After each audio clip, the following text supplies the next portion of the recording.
So many people overcomplicate things when it comes to training back, which is why in today's video I'm going to be telling you exactly how to grow your back according to science, the most simple and effective way. This advice allowed me to take my back from this to this. So without further ado, let's get straight into the advice that you can use to transform your back. Okay, so just to clarify, the same principles apply when you're training your back, just the same as all of your other muscle groups. So these include making sure to progressively overload whenever you can, making sure that you're training 2 sets in 10 with, trying to hit failure, and also you're training in the 5 to 10 rep range, making sure that you are failing within 5 to 10 reps. So let's move on to the back specific tips. Okay, so when it comes to training back, a lot of people think they have to do loads of different exercises for all their different muscle groups, like the teres minor, teres major, trapezius, rhomboids. No, all you need is 3 simple exercises that you can stick to and progress over a long period of time. So let's get into the first one. Okay, so the first exercise that you need is a lat pull down or pull up variation. This is going to take place in the frontal plane, making sure that your arms are in line with the side of your body in the frontal plane. This is going to hit the lower lat fibers, allowing you to have a wide back from the base. And again, as I said, for all these exercises, you want to be training 2 sets of 5 to 10, taking it to failure.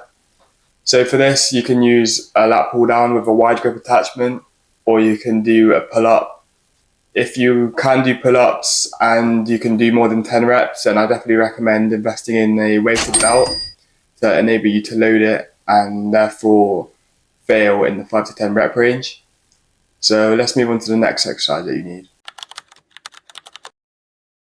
So the next exercise that you need would be some form of close grip row, where you're keeping your elbows tucked in towards the midline of the body. This is going to hit your lat fibers, specifically the middle and upper lat, which is going to again give you a wide looking back. Again, as I said, you want to be training 2 sets, 5 to 10 reps, taking it close to failure.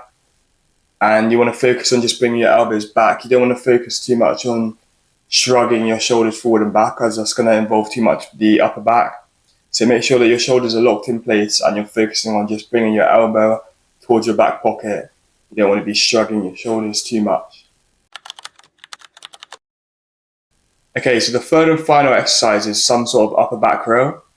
So this can be similar to the close grip row, where you just keep your elbows flared out and you focus on protracting and retracting your scapula, allowing your shoulder blades to come forward and backwards.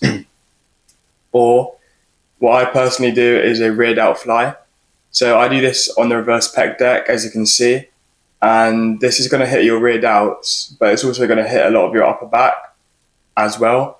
So you can pick whatever variation you prefer, whether it's an upper back row, a reverse pec deck, or whatever, where your elbows are flared out at about 90 degrees. Yeah, and as I say, this is going to hit your upper back and your reared outs, which is vital for having a thick looking back, which we all want. So again, as I said, 2 sets, 5 to 10, taking it as close to failure as you can. Okay, so my next piece of advice I'd say is the most important, but I'm going to let you try to figure it out. So let's go see what I did on all of my exercises. Do you notice anything? Well, yes, I'm wearing straps on like all of the exercises. Straps are literally just things that you put in your hand. You can buy them from Amazon, anywhere really, for literally like £10. Definitely a good investment to make if you're trying to grow your back. So these allow you to actually hit your back and take out your forearms from training. So obviously a lot of the movements are going to involve you pulling with your forearms, and as your forearms are a lot smaller compared to your back, they're also a lot weaker. So that means if you are doing your back exercises, your forearms are always going to fail before your back actually does. So if you invest in straps, it's going to allow you to actually hit failure using your back muscles.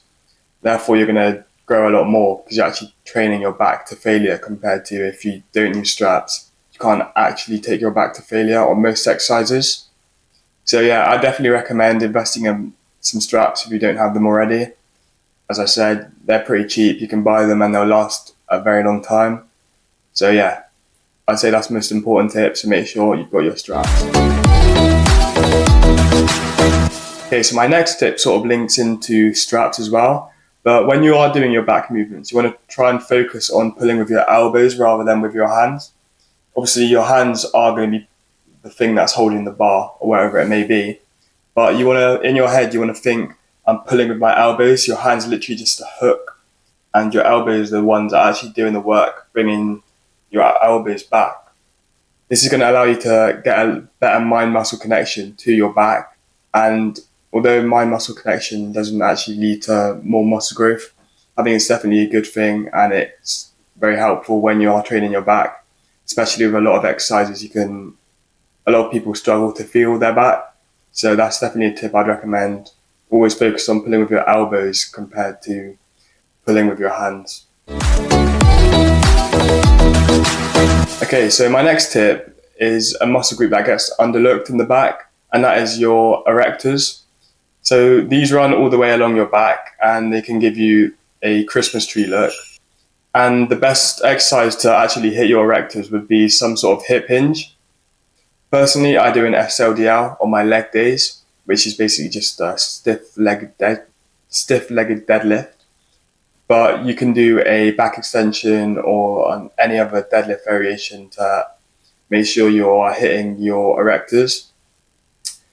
Yeah, as I said, this is going to give your back a thicker look, and it's also going to give you a Christmas tree on the bottom of your back once you get to a leaner body fat percentage.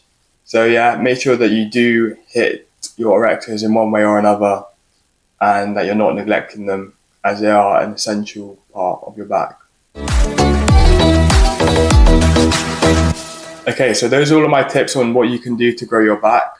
If you learn anything new or enjoyed the video, make sure to leave a like and subscribe if you haven't already. But that's it for now, and hopefully after watching this video you'll be able to grow some wings and be able to fly away in no time. But anyway, thanks for watching, see you in the next one.